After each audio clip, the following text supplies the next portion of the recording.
ये जाल है, जाल ब्रांच है, सेप्टेट है, यानी मल्टी सेलुलर है। मल्टी सेलुलर है क्योंकि सेप्टेट है। सेप्टेट यानी सेप्टा बन रहे हैं। सेप्टा में सिंपल पोर है बीच में, जिससे आदान प्रदान होता है किसका, साइटोप्लाज्म का, और मल्टी न्यूक्लिएट कंडीशन है। जैसे कोशिकाएं हैं, कोशिकाओं के बीच में इंटरसेलुलर स्पेसेस होती है। ये कोशिका है, कोशिका के बीच में क्या है, ये इंटरसेलुलर स्पेसेस, ये है, ये है, ये है। तो ये जो हाइफी है सबसे पहले तो इन स्पेसेस के बीच में जाता है।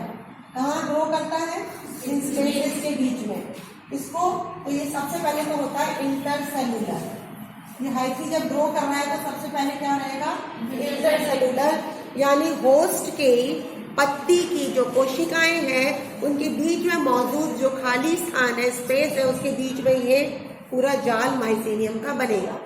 लेकिन कुछ समय पश्चात ये जाल बीच में से भी इसको घेर देता है, इन कोशिकाओं के बीच से निकलना शुरू हो जाता है। तो फिर उसको क्या बोलेंगे, इंट्रा सेलुलर।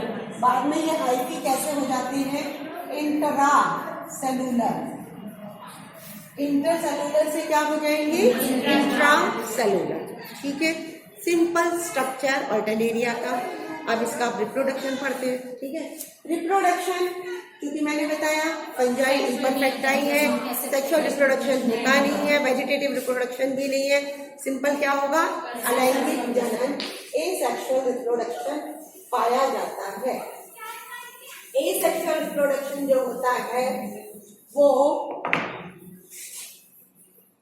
कोनिडिया के माध्यम से होता है, थ्रू कोनिडिया। किसके माध्यम से, कोनिडिया के माध्यम से होता है। ठीक है, अब जैसे ये पत्ती है,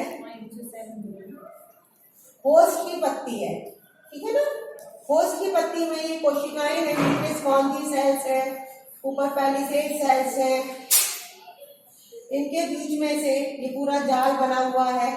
इसमें से कुछ हाइफी खड़े हो जाते हैं, क्या हो जाएंगे, खड़े। और एपिडर्मिस में क्या होती है, स्ट्रोमेटा। स्ट्रोमेटा के जरिए ये हाइफी बाहर निकल आते हैं। कुछ हाइफी कैसे हो जाते हैं, परपेंडिकुलर स्ट्रेट खड़े हुए, और वो इस स्ट्रोमेटा से कहाँ निकलते हैं, बाहर निकल आते हैं। इनको बोलते हैं कोनिडियोफोर। ये जो स्ट्रेट हाइफी है ये क्या कहलाएंगे, कोनिडियोफोर। इस कोनिडियोफोर के ऊपर ये कोनिडिया बनाते हैं। कोनिडिया जो बनता है सिंगल भी बन सकता है, कोनिडियोफोर के ऊपर बनता है कोनिडिया। एक सिंगल कोनिडिया भी हो सकता है और एक चेन भी बन सकती है कोनिडिया की। कोनिडिया की चेन भी बन सकती है इस तरीके से, एक के ऊपर एक लगे रहते हैं ऐसे चिपके हुए। कोनिडिया की चेन भी बन सकती है। प्रत्येक जो कोनिडिया है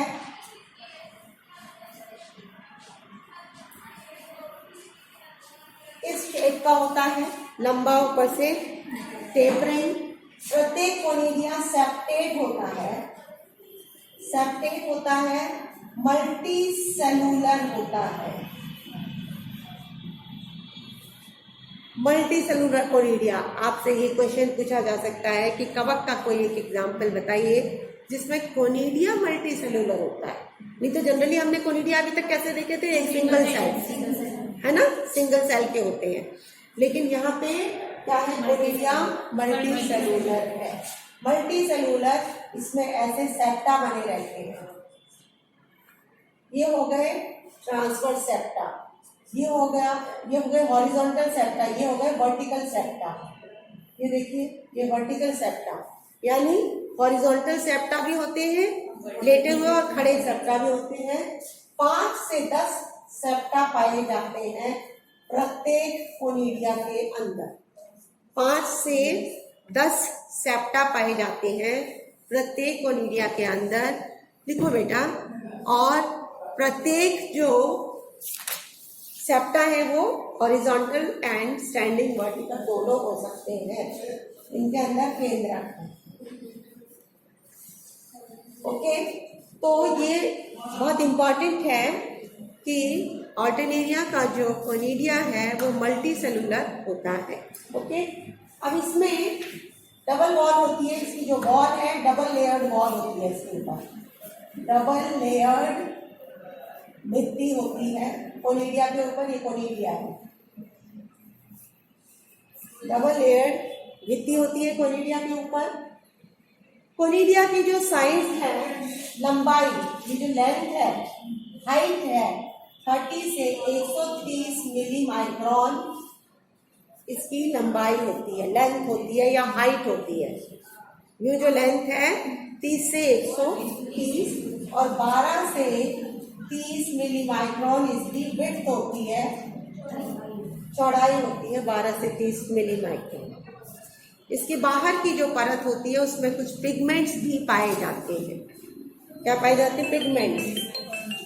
पिगमेंट्स भी पाए जाते हैं बाहर की परत में। ओके, येलोइश ब्राउन कलर का होता है ये भी, तभी तो ये जो आपको दिखे थे ये स्पॉट्स, ये किस तरीके दिखे थे? Yellowish brown. किसकी वजह से? कोनिडिया की वजह से ही ये स्पॉट्स बन रहे हैं सारे। और ये एपिडर्मिस को तोड़ के बाहर नजर आ रहे हैं, क्योंकि ये एपिडर्मिस को तोड़ के बाहर आ गया है कोनिडियोफोर। कोनिडियोफोर कहाँ आ गया? एपिडर्मिस को तोड़ के बाहर। और इतने सारे कोनिडिया, ये कोनिडिया जो है यहाँ पे रिंग्स बनाते जा रहे हैं। अब हवा के माध्यम से इसमें आप इसको इस तरीके से दिखा सकते हो।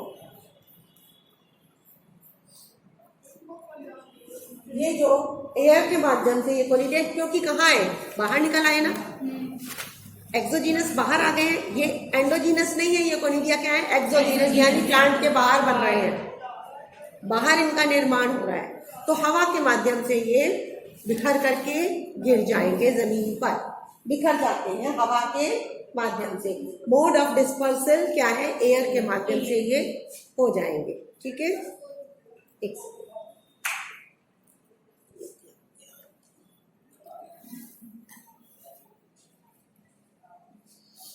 नाउ अब जर्मिनेशन, कोनिडिया का जर्मिनेशन किस तरीके से जर्मिनेट करेगा? ये मैं कोनिडिया दिखा रही हूँ, बड़ा सा कोनिडिया बनाया है।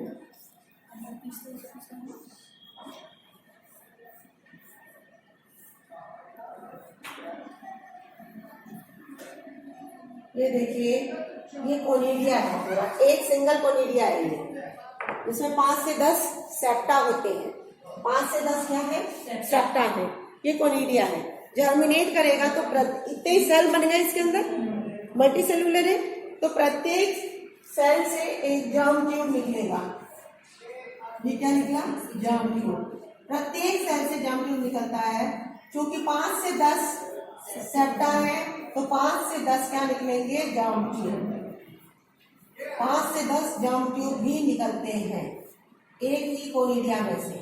और ये जर्म ट्यूब फिर किस में प्रवेश कर जाते हैं? स्टोमेटा से वापस होस्ट के अंदर प्रवेश कर जाते हैं। स्टोमेटा के जरिए ही प्रवेश करते हैं होस्ट प्लांट के अंदर, और फिर वहां जाके अपना पहले इंटरसेलुलर जाल बनाते हैं, फिर इंट्रासेलुलर जाल बनाते हैं, एंड देन उसके बाद में फिर ये वापस से अपनी साइकिल रिपीट करके कोनिडियोफोर बनाएंगे, एंड कोनिडियोफोर वापस से फिर कोनिडिया बनाएंगे। तो शॉर्ट साइकिल है।